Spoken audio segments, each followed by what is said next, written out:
Hi everyone, it's Desiree. Welcome back to my channel. Thanks for joining me for another video. Today I'm going to be talking about filler paper.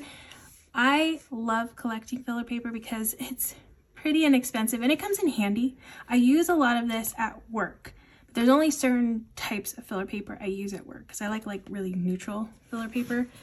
I really love dot grid paper the most. That's what I prefer, and grid also. And then lined paper. I usually don't prefer the lined paper because they're like the lines are kind of wide, and I like more like college ruled lines, but it's still good. It's still good. I have a good collection of paper. I've actually collected them. I would suggest collecting them and putting them all in like a book. So I have these were meant for old planners, but I use them to collect my paper and to categorize them in categories. So I have this one, which is all my lined paper here. So all the lined paper that I have accumulated over the years will go in here. And like I said, it's really easy to collect because I feel like they're pretty inexpensive, especially if you buy these at like Joann and use a coupon. And yeah, I've really gotten better about not buying filler paper because I'm trying to work through the paper that I currently have. I've also been giving some paper away, so that's helped too. I'm only keeping the paper that I know I'm going to use.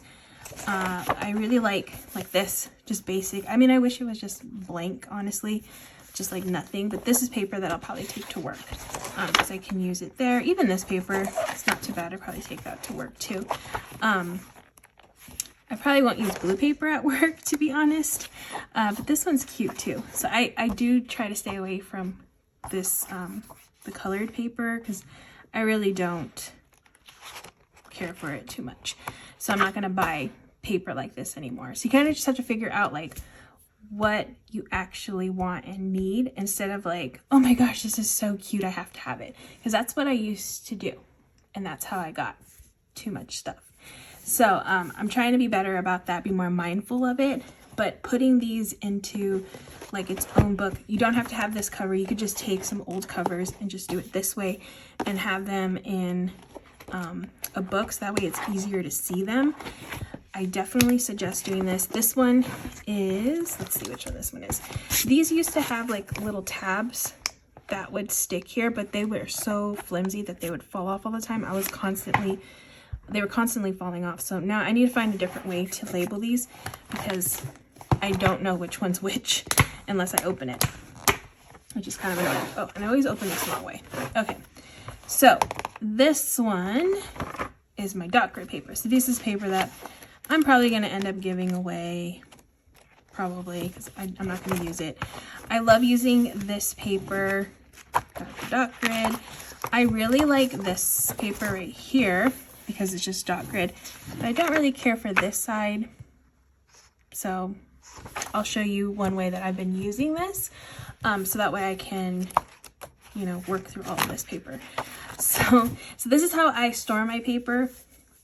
Really love this system. It's really helped me to work through it all. I know where it is. It's easy to grab. I just keep it on my shelf and I'm good to go. And like I said, you don't have to buy these because these are kind of expensive. I want to say they were like, they were less than 20 bucks. But when I was on the squad, they gave me, I think, 1 or 2 of these. So I didn't have to purchase them, but they are kind of pricey. I don't know if they're on sale right now. I will have it linked down in the description, but you could just go this way. I know we all have covers, especially if you buy Happy Notes, which is another reason why I have a lot of filler paper. But yeah, if you have like extra covers, and I know we all have extra discs, just make your own little books of filler paper. It's the best way I've found to store these. Now, one way that I like to use filler paper is like for extra space in my planner. I tend to do this when I used to use my mini, because I haven't been using my mini recently. But when I did use my mini, I would use it for like extra lists in my planner.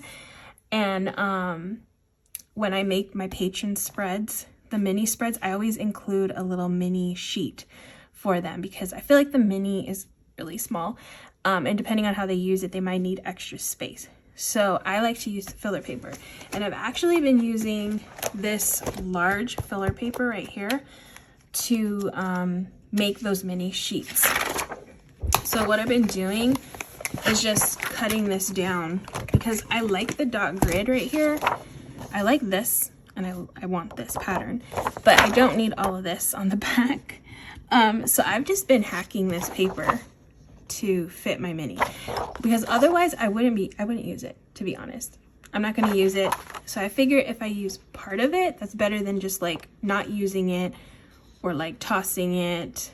I mean, I could give it away, but I feel like it's better if I actually put it to use myself. So that's what I do. So it's super easy. I just I'm gonna make one. Well, I can make it for this sheet. Usually what I do, I mean, it's so easy. I just cut down here because I don't need this. And you can actually repurpose this side too if you wanted to. So for what I like to do, I like to just cut the parts I don't want on here. And again, you can repurpose this. I probably will save this so I can do some pre-planning. I think this would be a nice sheet. And look over here, I mean, just as a little bit of a T. But this would be like a nice scrap sheet to pre-plan on. And then you could stick that in your planner. It's already punched. So you could repurpose that part. But this one, I just want the dot grid part. So I'm just gonna cut this off here. Actually, let me see. Well, I'm gonna cut this part off. I usually make these for a mini. I haven't made one for like a classic sheet. So let's see how this turns out. I have my punch. Definitely having a punch on hand is an awesome tool. They're pretty expensive. But I have, again, seen these at Joann's. Definitely go there and get it on with a coupon. You can use a coupon. And it'll be a lot more affordable than if you get it. Or if you have rewards on the Happy Planner website, you can use that towards this thing. All right, so I'm gonna punch this. It's not gonna be, I'm not gonna follow the lines because I made a very different size. I didn't make it exact to the classic size. So I'm just gonna go and make sure I'm not getting like this punch in or this punch right here. So that way it doesn't accidentally get punched by another one. Okay, so I got 2, 4, 6, 8 punches, which usually it's 9 punches, right? 2, 4, 6, 8, yeah, 9 punches for the classic size. So now you can use this in your planner. I have dot grid, very plain, which honestly I wish the paper from the Happy Planner would be like this. Just plain, no designs. I prefer it that way. I even have lines on the back. So I have 2 ways of using this piece of paper, and I could just pop it into my planner like so and have like a list. I'm actually gonna probably do this for the following week because I am going out of town for Go Wild, and I do want to have like some packing lists. I really need to make sure I take everything I need and have everything checked off. So I will add one of these into my planner spread for that week. Again, you can use this to pre-plan on and then just stick this in here before you actually write out your plans. It's always a nice little thing to have on hand and a way to use this part of that page that I didn't want to use. And then you have another side right there.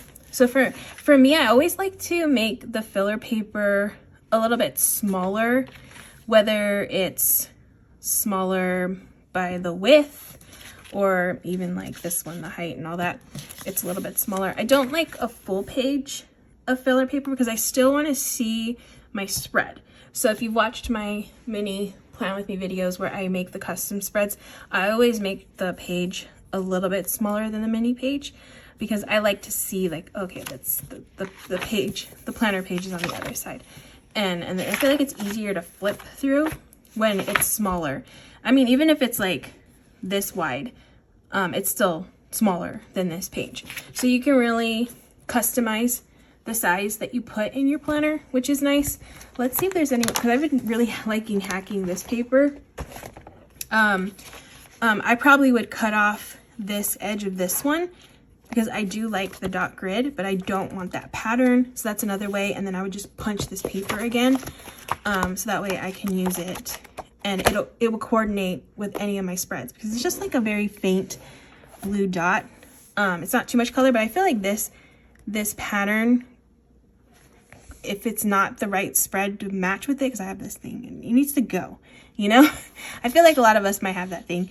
That'll be distracting to me. So cut it off, make this a little bit smaller, which is what I like doing anyways.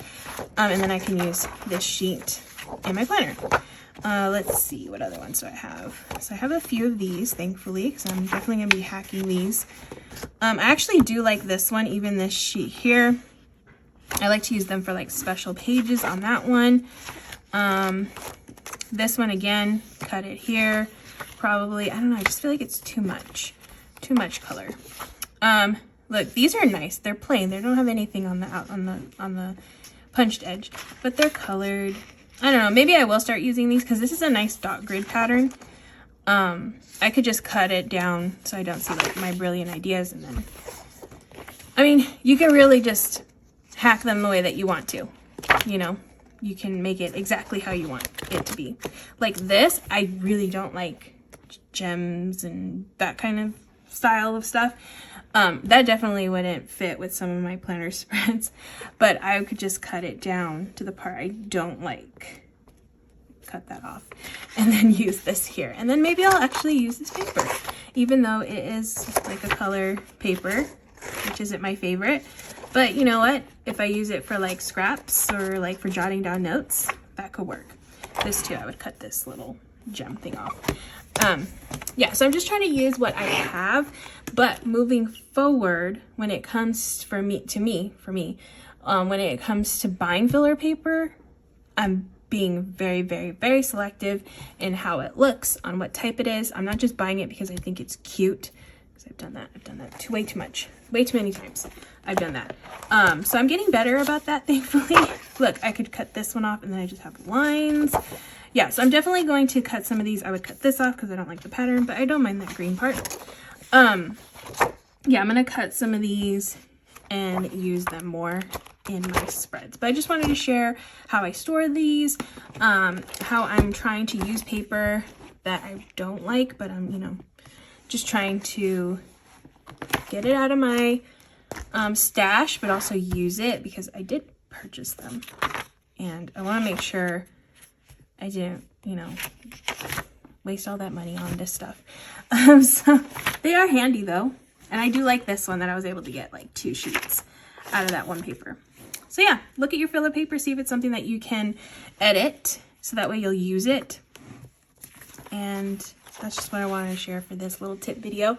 So I hope you all enjoyed. If you did, please give this video a thumbs up. And if you want to see more of my videos, please hit that subscribe button. And I hope to see you all in the next one.